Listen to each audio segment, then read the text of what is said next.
Hello, everyone. Mark Donaldson, Shaka Hislop, dissecting the events of Anfield today. Liverpool won, Arsenal nil. A brilliant free kick from Event. Dominik Szoboszlai. Yeah, I was about to In say the event at in Anfield. There's no events. It's an event. yeah, a wonderful free kick from Dominik Szoboszlai in the 83rd That it minute, and was. it was a goal that did not belong in that game, Shaka. No, it didn't. Listen, two Premier League giants coming up against each other. It's not often we say 3 games in, you see a game of this magnitude that might have as much bearing as this as you feel on where the Premier League title might end up. And as a result, it kind of played out that way. It kind of played out like both teams had more to lose than to gain. And then up stepped Dominik Szoboszlai with the moment of pure genius, the only moment of pure genius, in all honesty, in this one. That delivered all 3 points to Liverpool. You felt that as this game went on, or the more it went on, the more you felt that if anybody was gonna snatch it, it would take a moment such as that. And Szoboszlai is the one who provided it. With all the talent that was on show today, all the individual talent, why did we end up cumulatively with that? We've seen this we've seen this time and time again Yeah. over the last few seasons, where big clubs come up and there's a real focus on negating the threat of the other from Mhm. both. And as a result, you have games that play out as this one did today. Now you can contrast that with the last time we saw Liverpool go up against Newcastle, and it was a very different dynamic. That game was all about the ongoing Alexander Isak saga, Newcastle responding, and as a result, Newcastle were playing a very high tempo, very aggressive, almost too aggressive in the case of Gordon, and Liverpool kind of being equal to it and matching it. And you had an outstanding game that again was decided, albeit by a moment of brilliance, but a 3-2 to make it 3-2 right at the end from young Rio. This one was a different context. As I say, two teams who come into this kind of more focused on defensive the defensive stability, defensive making sure that they didn't get that the other didn't get the better of them, and then hope for something on the other end. But in Mm. the end, as I say, but for one standout moment. Well, maybe that's not being fair. The standout moment certainly changed the last 8 to 10 minutes, if you want to include in injury time of the game. All of a sudden, the game came to life. Now, all of a sudden, Arsenal had everything to gain and nothing to lose by gambling. Liverpool had everything to lose, and so kind of sat in pretty deep. And then all of a sudden, we had a game on our hands. But for was it 80, 82, 83 minutes? This looked like a stalemate from beginning to end. Yeah, look, it's early in the season. It's the third weekend or whatever it is, and it's not fatal for Arsenal. And No, it's something I not. want It's to not. something I want to point out, and it's a fantastic run for Arsenal. 22 games unbeaten before this against top six opponents. You have to go back to April 2023, their last loss, and that was 4-1 at Manchester City. That just shows their consistency. So, yes, it's frustrating for them. They probably would have been happy with a point as the game wore on, but it's not fatal. No, it's not. It's not. And I think this game took on a different context. It's we, and as much as we discuss in this and might discuss what it means for the title race or whatever it may be, you're right. It's 3 games in. There's an awful lot of football to be played yet. But especially given what we saw from Manchester City earlier today. Now, I for one had the top three as being Liverpool, Arsenal, and Manchester City. And I felt you could throw a small blanket over the three of them at the end of the season. It would be that close. Then you see what City did earlier today against Brighton, coupled with what happened against Spurs last week, or whenever it was. And you just wonder, is this a two-horse race? Are we really down to Arsenal and Liverpool this early? And as a result, because of that, this game took on a bigger context. But it doesn't change the fact that there are 35 league games to go. Throw in all the different cups, including the Champions League, in there. A testing of squad depth, which again you saw on evidence today. Both teams having to substitute centre halves. How will that play out? How will Eze's introduction play out?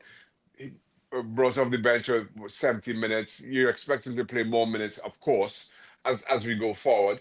So there's still a lot. There is still a lot of settling in, for want of a better term, for both these teams. Let's talk individuals. There's three I've identified. Let's start with Mohamed Salah. New contract earlier this season. How's his impact been for Liverpool at the start of this season when it's not come very late on, whether it's a late goal or a late assist? Well, given the fact that Liverpool have been as good as they have been in the league, you take it. And while he hasn't contributed in the way that I did, and I thought he came to life a little bit late on in taking players on, almost more like a typical winger, a typical right winger that Mohamed Salah plays. Oftentimes we're discussing Salah drifting in on that left foot and the number of goals he scored, but it was a little bit more orthodox in that regard, in going one-on-one with defenders or 1v2 and trying to engage and sucker people into making challenges. So he kind of came to life late on. But you know what you're getting with Mo Salah. It's almost ridiculous. It's pretty ridiculous to criticize Mo Salah because we've seen this from him time and time again. We're not criticizing, Shaq. Not criticizing. Yeah. No, I'm just saying. You know, the truth is, as we know him over the bigger piece, it wasn't as many a contribution as we expect. But again, and you know, I'm kind of talking to myself here. It almost feels futile criticizing Mo Salah because we've seen this time and time again.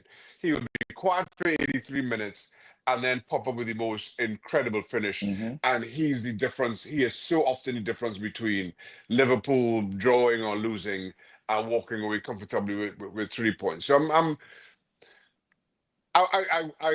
not.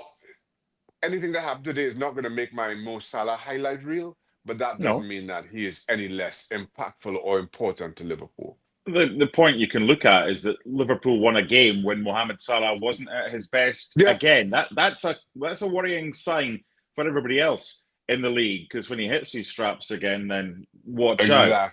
Victor Gyökeres, first game of the season, quiet, lacking service. Today didn't get involved that much. The game in the middle, he was very good. So what is it Arsenal are going to get with Gyökeres? Is it going to be a different player who's going to be far more involved in games they're going to have a lot more of the ball, and then games like this he's going to have to do a little bit better? What do you think? I think more times than not, it's going to be games like this. And while you described his performance against Leeds as very good, I was fairly critical last week. I was speaking to Alexis last week after Arsenal Leeds, and while yes, he scored two, well, one from a penalty spot and one in open play, I was more critical of Leeds defensively, and I said then that I'm not sold on Gyökeres, because I'm not sure that he's quick enough, he's mobile enough to really get the better of halfway decent Premier League defenders. Leeds were not that. Well, certainly were not that last week. And he got his 2 goals and everybody's raving about it, but I wasn't jumping on that bandwagon. And the reason was evidenced today. Against defenders who understand the game, who are quick, who can match him physically, I'm not sure.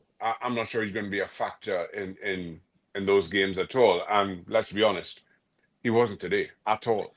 I just wonder if there's an argument for Arsenal to have a more mobile front three. We've spoken so much over the past few years. Oh, Arsenal need a striker.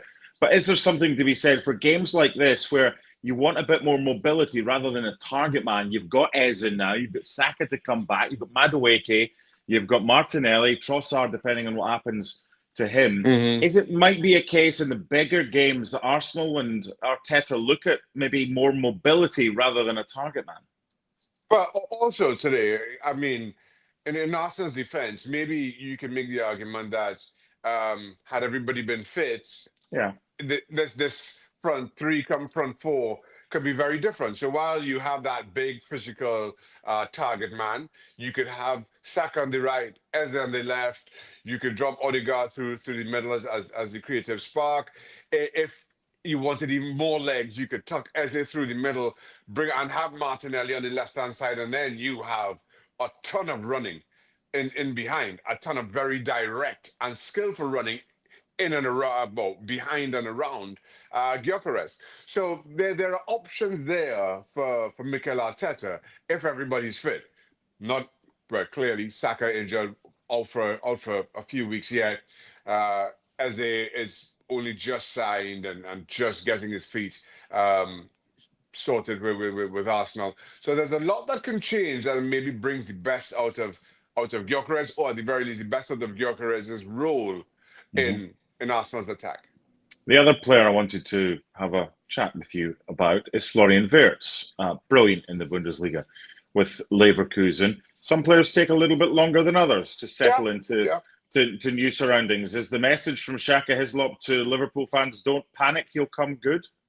Absolutely. Don't panic, come good. And the thing is, Wirtz at Leverkusen, the team was built around him. Yeah. So everything kind of came through Florian Wirtz. Now all of a sudden he's in a Liverpool team where that certainly is not the case. So much of Liverpool's play has gone through Mo Salah on the opposite side of the park. So now all of a sudden he's having to adjust to a new role in a new team. But there is nothing that suggests that Florian Wirtz is anything but one of the best footballers in a generation. I think it's only a matter of time where he shows that and he produces those performances for Liverpool. Again, it's just taking a little bit of time. New player, new club, new league. That's Liverpool's first clean sheet at Anfield in the league since the start of April against Everton. That's just as big today as the win for them because they've looked a little bit shaky in their first two league games. As a goalkeeper and as a defender, that's something that they can work on going forward. And maybe we didn't get the game we were looking for today because both managers maybe put a little bit more emphasis on defence. Yeah, and exactly what we've come to expect in games of this magnitude. And I'll keep saying it. We're talking about games of this magnitude. We're only 3 games in, so it may prove this may just prove a small bump in the road come May. But as of right now, and again, I think this game kind of took on a significance because of what you saw from Manchester City earlier, that these are the 2 best teams in the league. So I think, well, I do not for a moment believe that the City result changed anything about Sloth or Arteta's approach in this one. Probably didn't change how this game was. It didn't change how this game was played. That's what you've come to expect from giants in this league when they come up head to head. Transfer window closes on Monday. If they could sign somebody, is it Mark Gahey, the one that Liverpool really should go for? Yes, without question. I think Liverpool still need cover defensively, particularly in that centre-back position. I know there'll be huge question marks about who becomes the starting starting 2 centre-backs, but that's a good problem for Slot to have. I think they desperately need cover, and today kind of highlighted that. What about Arsenal? What do they need? A little bit more time, I guess, and they need Bukayo Saka to be fit. And as much as they signed as a kind of an understanding as to how Saka's injury last season impacted Arsenal's own Titan ambitions, and to provide that option, I still think Bukayo Saka, even with Eze on the park, is still that important to Liverpool. So to Arsenal, excuse me. So right now, while I'm reluctant to say that whether they need to go back in the transfer market. Certainly, I don't think today's game kind of highlighted that. Maybe again, how do they fare without Saliba? Time will tell, but certainly the most important thing is for Saka to be fit. All in all, I think Arteta has built a very strong squad here, and I'm thinking Arsenal's best opportunity to win a title for a very, very long time. Yeah, and let's not forget as well, Shaka, away to Man United, albeit they've struggled, but 2 away games at Man United and Liverpool, and a home game against Leeds, which they took care of. That's 2 of the harder games out the way. Yeah. Listen, my concern for Arsenal, or let me say, my concern for Arsenal this season, before a ball was kicked, was they having to get a return from Gyökeres, a 30-plus goal return from Gyökeres, which I'm not sure they're going to get right now. But at the same time, they have to be exactly as we saw them last season. Very good defensively, get a return from their defenders and up the other end of set pieces, and to avoid major and significant injury. This game was a blow, but now you've got 2 weeks. We see where Saka is when you come back off the international break, and then all of a sudden, I think that's when you really started to pass judgment on Arsenal. I think Arsenal's title bid last season came unstuck with simply too many draws, which is why I think that out-and-out striker was an absolute need. Now, again, if you can put the pieces around Gyökeres, maybe you get a return, maybe you do get that 30-goal return, maybe you get 25. But he's not one to do it on his own. He needs to have those mobile pieces around him. Yeah, there's no way that Arsenal are going to slide away. They just don't need to look back in anger at what happened today. And as for Liverpool, they've just got to roll with it. And you'll never guess I'm going to see Oasis tonight at MetLife, would you? Oh, man. No, I wouldn't have guessed that at all. No. Goodbye. Bye.